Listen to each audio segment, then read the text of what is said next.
আসসালামু আলাইকুম, hi everyone. Recipe idea থেকে আমি আইডিয়া বলতেছি। আমি আপনাদেরকে আজকে দেখাবো, এটা বাচ্চাদের জন্য, পরিবারের সকলের জন্য বানাতে পারবেন। আজকে আমি আমি ভালোভাবে কথা বলতে পারতেছি না আগের মতো। আমার কথার মধ্যে যদি কোনো ভুল হয়ে থাকলে, ত্রুটি হয়ে থাকলে আপনারা আমাকে ক্ষমা দৃষ্টিতে দেখবেন। এখন আমি এটাকে বানিয়ে দেখাবো। অল্প উপকরণে বাসায় এটা বানাতে পারে, রান্না করে যা আছে তা দিয়ে বানাতে পারবেন। চলুন শুরু করা যাক। Let's go to the kitchen. আমি 1.5 কাপ আটা নিয়েছি, তার সাথে লবণ দিয়েছি, আর পরিমাণ মতো 1 চামচ লবণ দিয়েছি, তেল দিয়ে এখন এটাকে ভালোভাবে মাখবো। দেখেন আমি এটাকে ভালোভাবে মাখতেছি।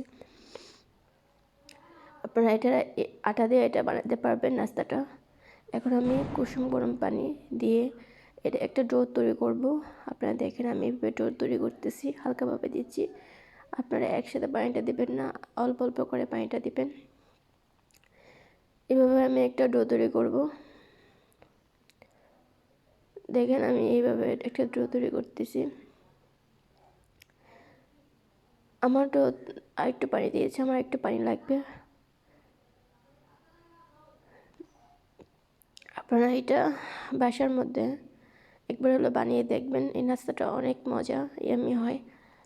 আমি আস্তে আস্তে দিচ্ছি। দেখেন আমার ডোটা অলমোস্ট হয়ে গেছে, এখন আমি আরেকটু পানি দিচ্ছি। এই তো আমার মাখা হয়ে গেছে। দেখেন আমার ডোটা কীরকম হয়েছে। আমি একটা রুটি বানাবো। দেখেন আমি সবগুলো রুটি বানাবো। এখন আমি একটা রুটি বানিয়ে আপনাদেরকে দেখাচ্ছি। এরকম সাইজ করবেন, এরকম পাতলা করবেন। দেখেন আমি রুটিটা কীভাবে বানাচ্ছি।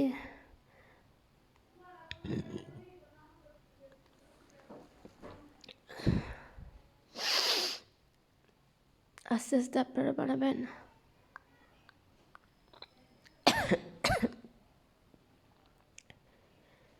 আমার ওইটা অলমোস্ট বানানো হয়ে গেছে। এভাবে আপনারা পাতলা করবেন। আমি পাতলা করছি। দেখেন আমার রুটির সাইজটা কীরকম হয়েছে।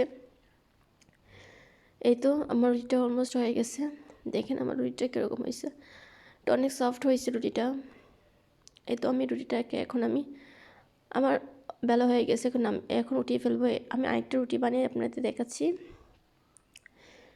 এভাবে রুটিগুলো আপনারা সবগুলো বানিয়ে নেবেন। আমি সবগুলো রুটি বানিয়ে ফেলছি।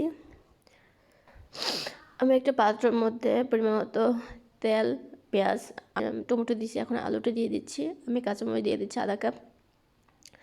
আপনারা যতটুকু পরিমাণ খেতে চান অতটুকু পরিমাণ দিতে পারেন, আর মেপে নেবেন। মেপে নিলে এটা ভালো হবে।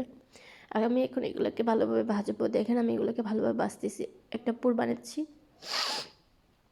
আপনারা এইভাবে পুর বানান। আমি 1 কাপ 1 চামচ হলুদের গুঁড়া, 1 চামচ মরিচের গুঁড়া, 1 চামচ জিরার গুঁড়া, আর 1 চামচ হজের গুঁড়া দিয়ে দিচ্ছি।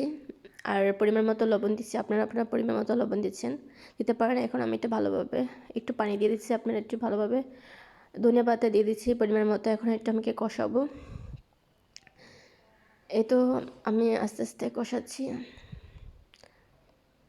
আপনারা এইভাবে বাসায় এটা বানাতে পারেন। এই তো আমার পুরটা হয়ে গেছে। আমি একটা রুটি এখন একটা দিয়ে দিয়েছি। রুটিটা এখন আমি ছেঁকবো। দেখেন আমি কীভাবে ছেঁকতেছি। এই সবগুলো রুটি আমি এইভাবে ছেঁকবো। ছেঁকার পরে এখন আমি তারপর পুর দিয়ে এটাকে ভাজবো।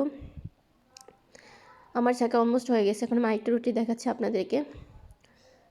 এ তো আমার সবগুলো রুটি ছেঁকা হয়ে গেছে। আমি এইগুলোকে নামিয়ে ফেলবো। এখন আমি একটা পুরি বানিয়ে আপনাদের দেখাচ্ছি। এইভাবে ভিতরে দিয়ে আপনারা এইভাবে উল্টে পাল্টে দিবেন। এখন আমার এটা হয়ে গেছে। আমি আরেকটা দেখাচ্ছি আপনাদেরকে। এই তো আমি এখন একটা পুর নিয়েছি। আপনারা যতটুকু পরিমাণ খেতে চান, আমি অল্প দিয়েছি। আমি অল্প খেতে ভালো লাগে আমার কাছে। আপনারা বেশিও দিতে পারেন। আমি আরেকটা দেখাচ্ছি আপনাদেরকে সুবিধা থেকে পুরগুলো কীভাবে দিয়ে এটাকে ভাজ দিবেন। আমার ভাজটা দিয়ে হয়ে গেছে। এখন আমি এইগুলাকে ভাজবো। আরেকটা আমি এখন একটা কড়াইয়ের মধ্যে, আমার কড়াইটা বড় ফ্রাই প্যানটা, আপনারা ছোটোর মধ্যে করতে পারেন। আমি এখন 2টা দিয়ে দিচ্ছি। এটার মধ্যে 2টা হবে, এর জন্য 2টা দিয়ে দিচ্ছি। আমি এখন এটাকে তেল দিয়ে ভাজবো। দেখেন আমার পাটটা কীরকম হয়েছে। উল্টে পাল্টে দিচ্ছি সবগুলা। এটাও দিয়েছি উল্টে পাল্টে। এভাবে আপনারা সবগুলো রুটি এভাবে ভেজে নেবেন। আমি সবগুলো রুটি এভাবে ভেজে নিয়েছি। আমার অলমোস্ট হয়ে গেছে। আমি এগুলোকে নামিয়ে ফেলবো, আপনাদেরকে পরিবেশন করে দেখাবো। দেখেন আমি আমার রুটিগুলোকে ভেজে নিয়েছি।